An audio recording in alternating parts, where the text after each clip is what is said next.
आज सदर मौसूफ ने बड़ी सनदें बांटी हैं। अब तो ये मौका नहीं है कि उनके सामने दामन को फैलाया जाए अपनी सनद हासिल करने के लिए। और उस वक्त जब आप लोग अमानत में ख़यानत का मतलब अच्छी तरह से समझ रहे हो, मुझ जैसे का आपसे गुफ्तगू करना ज़्यादा मुनासिब नहीं है। दोस्तों, एक मतलब और चंद शेर की ज़हमत दूंगा, सिर्फ नाज़िम मुशायरा का जो हुक्म है। अर्ज़ किया है, मतलब मुलाज़ा फरमाएं कि तफक्कुरात को शेरों में ढालते रहना।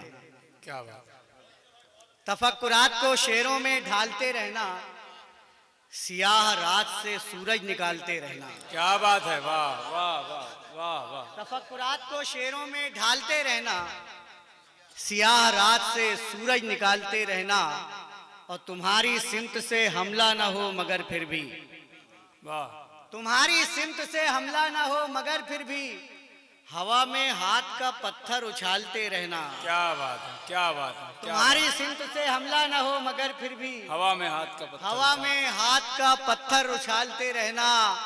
बने ना अब तो सियासत बगैर कोई काम, क्या बात है, क्या बात है। बने ना अब तो सियासत बगैर कोई काम, गवारा हो न हो कुत्तों को पालते रहना। क्या बात है, क्या बात है, वाह वाह वाह वाह, शुक्रिया। बहुत अच्छा है, वाह वाह वाह।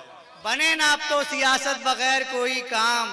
और ये भी शेर देखें कि मुआफ़क़त को हर एक रुख से देख लो पहले, वाह, मुआफ़क़त को हर एक रुख से देख लो पहले, फिर इख्तिलाफ के पहलू निकालते रहना। क्या बात शुक्रिया। है, क्या बात है, बहुत खूब बहुत खूब। आइए अब मैं उस्ताद शायर मोहतरम बाबू